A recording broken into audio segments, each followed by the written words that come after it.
Nadia Hernández, and I am the Shepparton Art Museum's Education Laboratory Artist for 2020.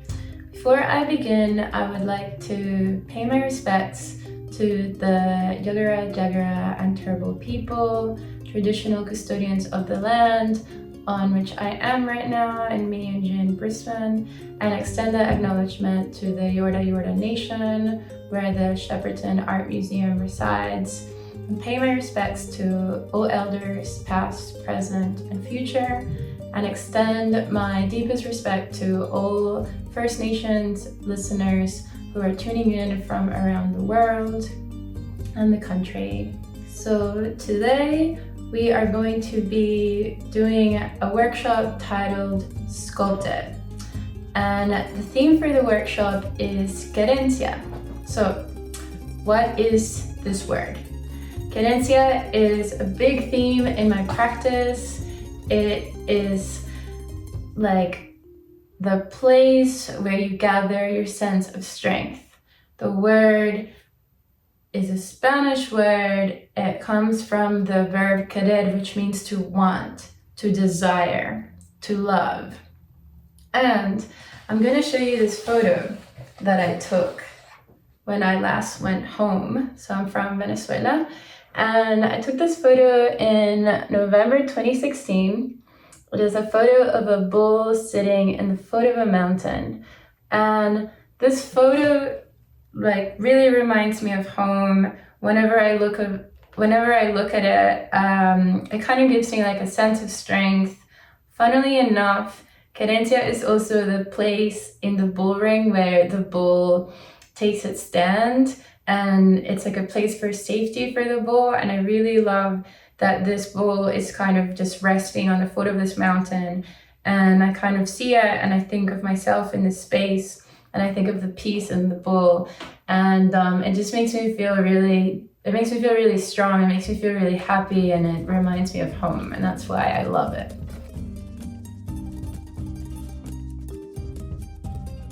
So in Sculpt It, we're going to be building it, unfolding it, sticking it together. I'm gonna take you through some techniques, and what we're gonna do is that we're gonna make an object, a dimensional object that symbolizes our Querencia. So what is my Querencia, or what gives me an inner sense of strength, might be the same or different to yours, but you're gonna define what gives you an inner sense of strength.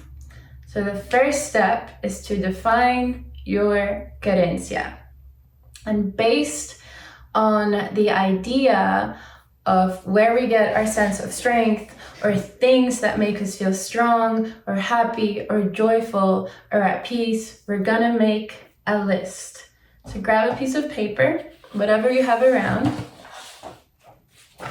Grab a piece of paper and a pen or a pencil, and make a list of things that make you feel strong inside.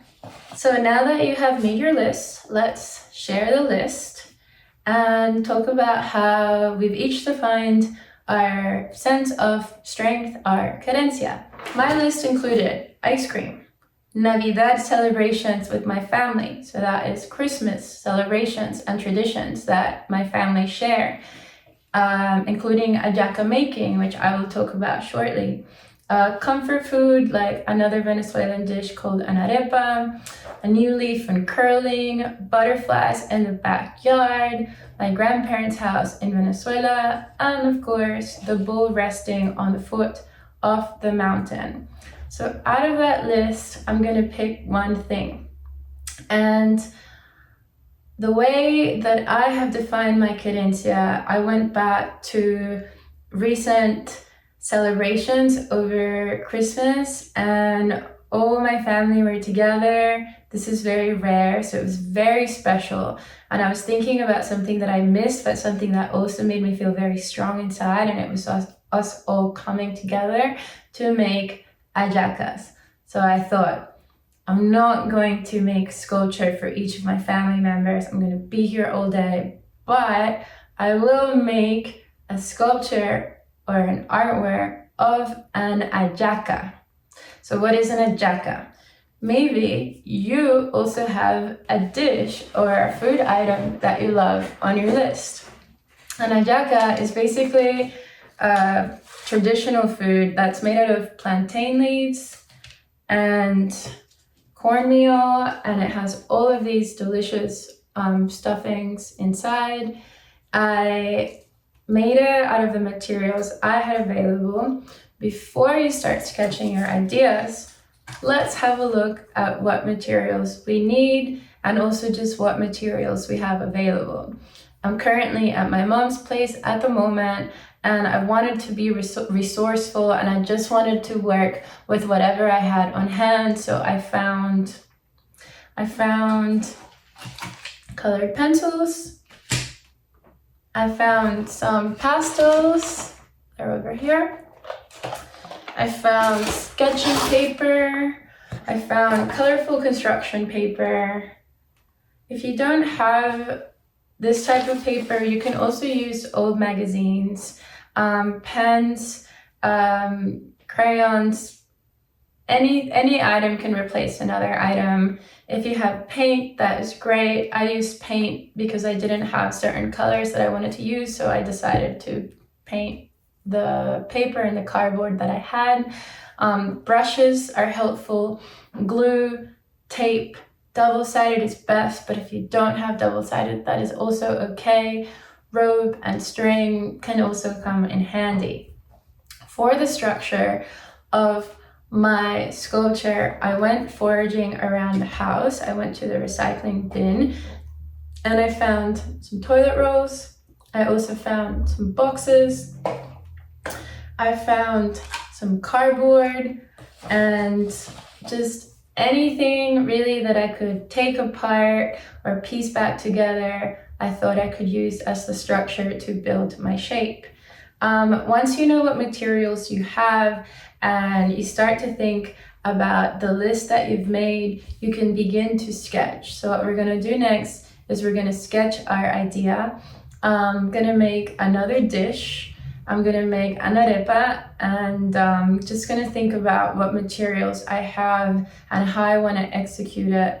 And I know that I have some cardboard, and what I'm going to do is that I'm going to, here, I found some more.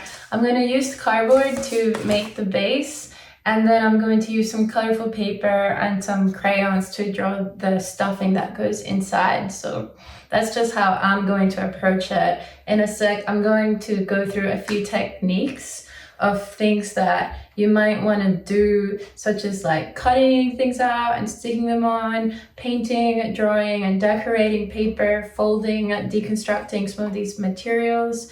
I'm just going to show you like a few ways to approach it, but now it's your time to discover and have fun. You know, if like you're stuck, just cut some lines out. The most important thing to remember is to just have fun and don't be afraid to make mistakes. I think in the context of an education laboratory and in being in a museum and being an artist, the biggest hurdle you're ever gonna cross is just like getting over the fear of whether or not what you're making is good or not. So my biggest piece of wisdom to you is to just get started and to enjoy it, to have fun, to define your Querencia and just own it. Just work out what gives you an inner sense of strength. And it doesn't have to be perfect. It doesn't have to look exactly like it. This is an exercise in shape and form and just getting us to think about how we can make a dimensional object.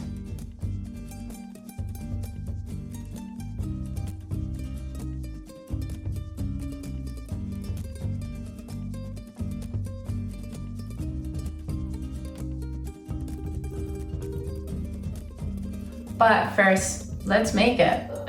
Okay, it's making time. So you have your list and you have set up your studio space. Maybe you've gone around the house and you've found some things that you can use as structures. Maybe you want to make it more like a 2D thing with some 3D elements. Doesn't matter. Whatever you want to do is totally valid. This is the exciting part. It's about exploring. It's about trying things out. After you sketch out the item that reminds you of your inner sense of strength, what you will do is that you will build it. But how you build it is like completely up to you. I'm just gonna give you some ideas. You might want to cut it. So you might want to just cut directly into it. If you want to make a flower or something like that, you can cut it, or you might want to wrap it. So I found some wrapping paper and I took a piece and I covered the toilet paper roll.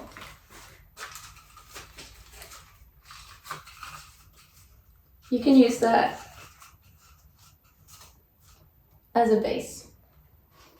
First thing I'm gonna make is a butterfly. And now we are going to make some wings. I have this cardboard, but maybe it might be better to use something thinner or slightly thicker. I think this has the right weight. And I'm gonna cut this.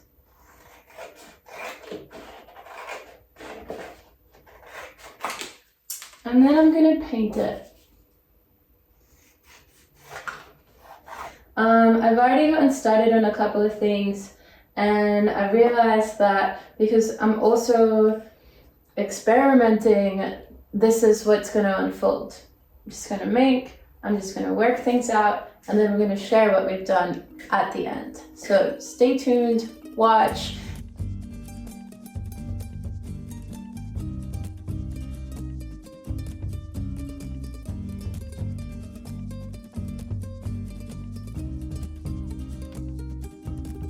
As I mentioned before, I've made two things. One is a dish that has like a special significance. It's one we make every Christmas. I made it with my family last year.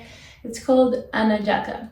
This is what it looks like. What I've done to make it, I've cut a big piece of cardboard out, I've painted it green, and then I've taken different bits of paper to create the different ingredients inside of it, and I've stuck them at different heights, so it has like a three-dimensional quality. And I also made an ajaka that is wrapped. So this is before you open it, and I used string to give it a three-dimensional quality as well.